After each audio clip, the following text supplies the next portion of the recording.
Hey everyone, and welcome to this deep dive. We're really excited to have you here.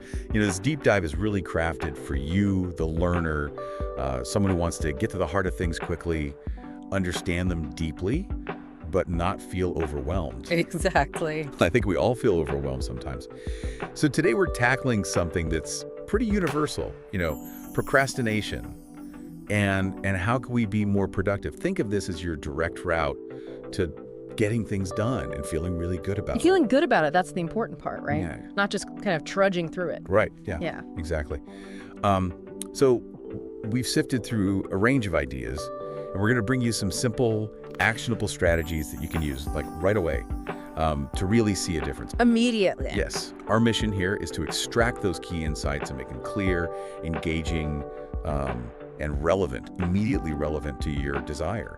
To learn in a smart way and have those aha moments. Those moments, right? Yes, I love those moments. Those are the best. They're the best, yeah. So one of the first things that really stood out to me was this idea called the 2-minute action trick. It sounds so simple. Maybe that's why it's genius. I don't know. It might be the genius of it. Yeah, maybe. Yeah. So the core idea is, if a task takes less than 2 minutes, just do it immediately. See a stray paper, file it. Notice a quick email that you can respond to. Knock it out. It's funny. What's interesting here is how these, seemingly tiny little actions, how they can actually have such a disproportionate impact, It's, think about it like this. That task, even subconsciously, it's occupying a little bit of your mental bandwidth. It's a tiny distraction, right? That's true, yeah. So by just completing it quickly, you're not only getting it off your to-do list, which is always a nice feeling. That's good. Right. But you're also freeing up mental space for more significant things. It's almost like a reverse Zeigarnik effect, right? I like that. By closing these small loops, you reduce cognitive load. I love that. And the source material really emphasizes that this builds momentum, which is often way more reliable than waiting for motivation to strike, right? Oh, yeah. So you can always count on feeling super inspired. Absolutely. But these small immediate wins actually can create that positive cycle. Yeah, for sure. It even suggests starting your day with these 2-minute victories. Things like making the bed, responding to a quick message, having a glass of water. Love that. Right? And suddenly you've got a sense of, I'm doing it, I'm accomplishing things. Starting off on the right foot, yeah. Totally, even before you get into the main tasks of the day. And if we zoom out a little bit and connect this to the bigger picture of productivity and success and goals, it really echoes what, Tony Robbins famously said, right? Small daily improvements are the key to staggering long-term results. Yeah. I love that quote. Oh, good one. It's not about these big, Herculean efforts, but the consistent, day after day accumulation of these small wins. That's what leads to substantial progress over time. I love that. Now let's shift our focus a little bit. Yeah. There's another idea that I found really intriguing. It's visualizing your future success. Have you heard about this? Yeah, it's often referred to as the future mirror, which I really like, that imagery. That's good. Yeah. So the concept here is to pause when you feel that urge to procrastinate, right? We all have it. Oh, we all feel it, yeah. And to vividly imagine how you'll feel later if you give in to that temptation versus if you push through and get it done. Really step into that future moment and feel it. Yeah. Will you feel the satisfaction of accomplishment or the stress of unfinished work? Yeah. That feeling of, ugh, I wish I had just done it. Yeah, why didn't I just do it? That is a terrible feeling. It's the worst. I think this really taps into our understanding of delayed gratification and how we relate to our future selves, right? Procrastination, it often offers immediate pleasure. Think about it. It's that extra episode, that mindless scrolling, But our future self is the one who inevitably has to deal with the consequences. Right. The pressure, the disappointment. Yeah, it catches up to you eventually. Big time. Yeah. But by using this future mirror, we're essentially giving our future self a voice in our present decisions. They get a vote, they get a say in it. They get a vote, yes. And it makes those long-term consequences more tangible, right here, right now. They're not so abstract anymore. Totally. So it's about consciously linking that immediate temptation with the later feeling of regret. And by picturing that future feeling, either the pride of completion or the anxiety of falling behind, you're strengthening your resolve in the present moment. It's almost like having that future version of yourself standing right there next to you, cheering you on. Right. Or saying, don't do it. Yeah, exactly. And I think the text quotes Brian Tracy. I love this quote. He says, successful people are simply those with successful habits. So it ties this active visualization to the formation of those positive, success-oriented habits. Absolutely. It's like mentally rehearsing the outcome you want over and over again. Right. Regularly visualizing the positive results, it just reinforces the actions that are needed to get there, so it becomes more automatic over time. Totally. So we've explored some valuable, internal strategies, I guess you would say, but, let's be honest. There's this huge external force we all contend with. Our phones. Our phones. Ugh.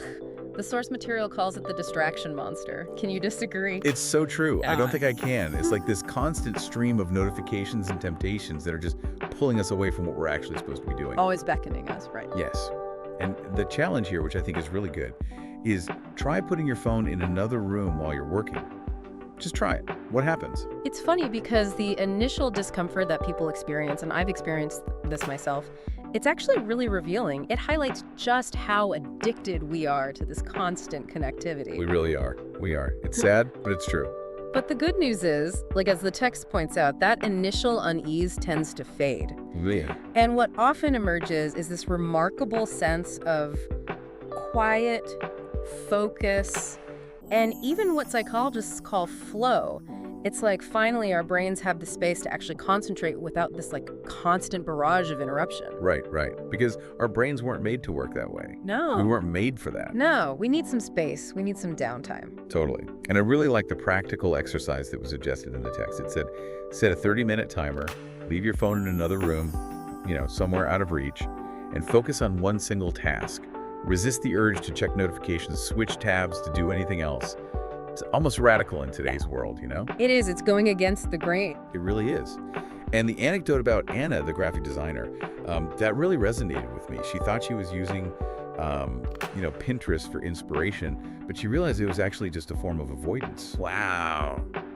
That's powerful. Yeah. By intentionally separating herself from her phone for a focused period, she discovered her own creative power. Her experience is a great example of how these external distractions, they can actually be masking our own internal resources. That's a great point. By removing that constant influx of stimuli, we allow our own focus, our own creativity to come to the surface. I love that. Okay, so now let's talk about that feeling of being completely overwhelmed by a big task. It's like staring up at a mountain with no clear path to the summit. How am I going to do this? Oh, yeah, I definitely felt that. Oh, yeah. We all have. So the strategy here is all about breaking that mountain down into much smaller, way more manageable pieces. I kind of think of them as pebbles, I love that. That's a great image. This is really a cornerstone principle in both project management and just personal productivity, and for a good reason. That feeling of being overwhelmed, it can just be so paralyzing. Oh, it's the worst. Right, and it leads directly to procrastination. For sure. But by taking that big goal and dissecting it, breaking it down into those smaller actionable steps, we make it feel less scary and we make it feel achievable. It's writing an entire report, that's a mountain. That's a mountain. But outlining just one section, that feels manageable. Yeah, that feels doable. Right. The source even gives us a useful framework for this. It says, breaking tasks down into mini tasks. Those are under 5 minutes. Short tasks, those are under 30 minutes. And deeper work blocks, those are 1 to 2 hours. The key is just to start with one of those tiny mini tasks. That initial small step can create a sense of progress, and make the next step feel easier. Absolutely. It's the momentum building again, right? It is. The story about Lucas who had that really cluttered garage? He managed to get it all cleaned and organized, but how? By focusing on just one shelf at a time. One shelf. One shelf at a time. Wow. It shows you how these small, consistent efforts add up to something significant. That's amazing. And Robert Collier, he says it perfectly. He says, success is the sum of small efforts, repeated day in and day out. So good, so true. Okay, so what about when you know exactly what you need to do? The alarm clock goes off, you need to start that important project, but you feel stuck. You can't move. Have you ever felt like that? Oh, yeah, I think we all have at some point. So that's where this 5-second rule comes in. The idea is that when you have an impulse to act on something you should do, you mentally count down 5, 4, 3, 2, 1, and then you immediately take a physical action, just move. I love the simplicity of that. The psychology behind it is so interesting too, because that little hesitation, that window between the thought and the action, that's when our brains start coming up with excuses, right? It's like, ooh, maybe not now, maybe later. We default to comfort and avoid that perceived discomfort. The countdown is like, nope, we're not doing that. We're interrupting that pattern. Like short-circuiting the system. Exactly. It allows you to initiate action before your brain has a chance to fully engage in that resistance mode. Oh, I like that. It's like consciously overriding your brain's natural instinct to stay comfortable and safe. In its little comfort zone. Yeah, exactly. And the examples in the material were so practical. Things like getting out of bed. Like we all have that moment where we hit the snooze button, but it's like 5, 4, 3, 2, 1. Swing those legs over the side of the bed. Exactly. Or starting a workout, you don't want to do it, but it's 5, 4, 3, 2, 1. Put on your workout clothes and go. Get out the door. Exactly. Even making a phone call that you're dreading. 5, 4, 3, 2, 1. Dial the number. Son. It emphasizes the idea that action itself generates energy. Motivation often follows taking that first step, We think we need to wait for motivation to strike, but it's the other way around. It's like the momentum again. It's getting that ball rolling. And what was really interesting to me is that this can be applied to, things like social anxiety. Oh, yeah, I've heard that too. Maybe you're in a meeting and you have something to say, but you're hesitant. It's like 5, 4, 3, 2, 1, speak up. Just say it. It's about seizing that initial instinct before that analysis paralysis takes over. Yes. Okay, so we all have those days when it feels like everything on our to-do list is urgent, and it's all screaming for our attention at the same time. The text makes a really good point that when everything feels urgent, it's likely that nothing truly important is actually getting done. Oh, yeah. It's like we're just constantly putting out fires, but we're not actually making any progress. We're just reacting. Yeah, just reacting. So this brings us to the priority power grid. It's also known as the Eisenhower Matrix. Oh, yes. Classic. It's so simple but powerful. It helps you categorize your tasks based on how urgent they are and how important they are. It's a fundamental tool, Yeah. for effective time management and making decisions. By actually taking the time to organize those tasks visually into the 4 quadrants, we gain a much clearer perspective on where our time and energy should actually be going. Absolutely. So the 4 quadrants are urgent and important. Those are the things you have to do it now. Do it now. Right. Then there's not urgent, but important. So those are the things that you want to schedule it, get them on the calendar. Schedule it. Then there's urgent, but not important. So those are the things that maybe you can delegate it. Delegate it, yeah. If you can. And then finally, there's not urgent, not important. And those are the things that, honestly, you should probably eliminate it. Get rid of it. Get it off the list. And the examples, I think, are really helpful. A project deadline from your boss, that's probably urgent and important, so that's a do it now.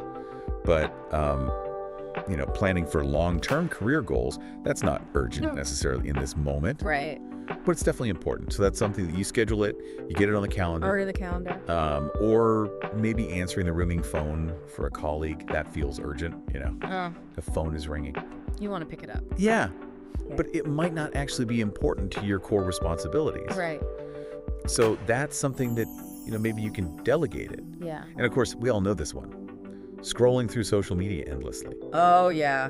The black hole of the internet. It's a black hole. Yeah. It's that not urgent and not important category. So eliminate it, at least reduce it, right? Put some limits on it. Yeah, absolutely. And what's so valuable about using this grid is that it empowers you to say no. That's so huge. It's huge. Such an important skill. It is. Yeah. To things that don't align with those top priorities. And the backpack metaphor that was used, I love that. Oh, yeah. Tell me about it. It's like you can't carry everything at once, You have to carefully choose what really matters. What are you going to put in your backpack? Exactly. And the first step, they say, is just to grab a sticky note, I love sticky notes. They're great. Yeah. And try to categorize the tasks that you have to do today using those 4 quadrants. It just gives you immediate clarity. Makes it so much easier to see what needs to happen, yeah? Totally. And the story about Emma, the manager who felt constantly overwhelmed until she started using this matrix, it was like a light bulb went off for her. It was amazing. That's a common experience. A lot of people, they fall into that trap of just being reactive, constantly putting out fires, regardless of what really matters. This grid gives you a framework, allows you to step back, assess the bigger picture, That's great. and really make deliberate choices about how you're spending your time. Yeah. All right. Let's move on to another strategy that is kind of counterintuitive, but incredibly effective. It's called do the hard thing first. You may have heard this called eat the frog. Eat the frog. Yes, I love that. The basic idea is to tackle your most challenging, the thing you're probably going to procrastinate on. Do that first before you do anything else. It's like ripping off the Band-Aid. It is. Get it over with. Yeah. The logic is so smart. By confronting that task first thing in the morning, you get it out of the way, but you also eliminate that mental drain of it hanging over you all day long. Oh, yeah. It's such a weight off your shoulders. It is. And everything else you do afterwards feels easier by comparison. It's like, oh, I got that done. Now I can do this, this, and this. Like, bring it on. I can handle anything. Yeah. It's like getting the worst part of the medicine over with first so you can start feeling better.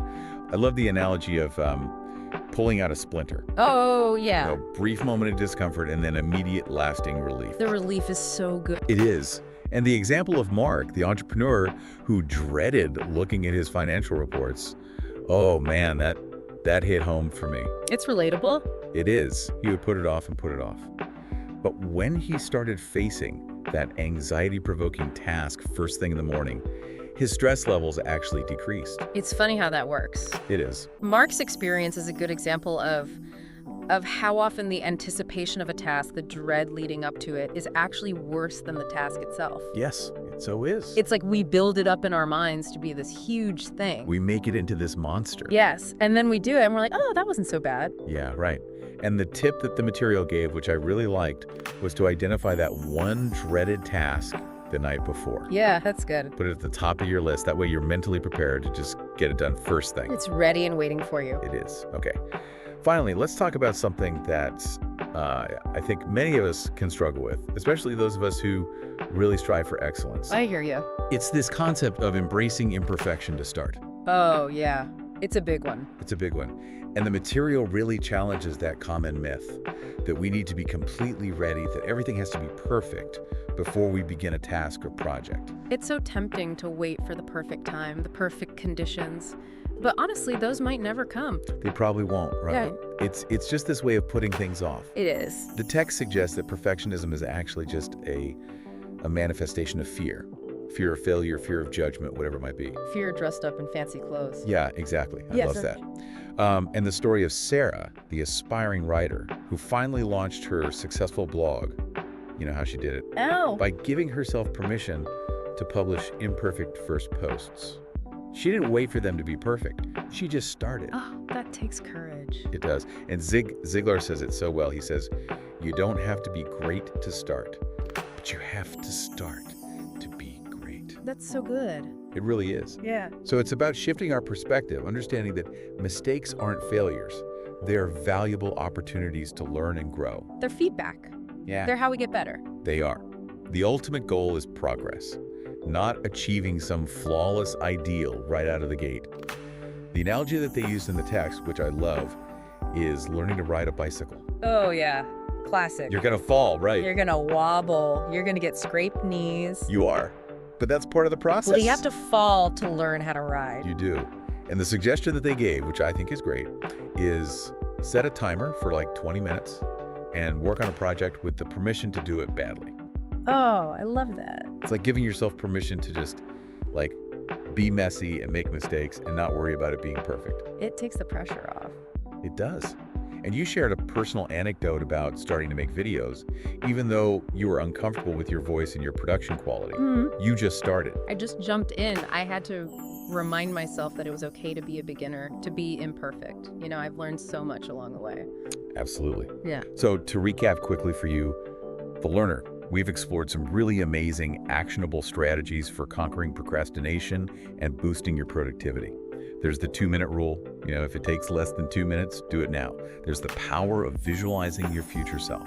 Think about how good it will feel to get that task done. And then, of course, there's managing those pesky phone distractions. Put the phone away. Let your brain focus. Get it out of sight. Yes. And then there's breaking down those overwhelming tasks into smaller, more manageable steps. You got this? Then the 5-second rule. 5, 4, 3, 2, 1, and just move. Take action. And the priority grid.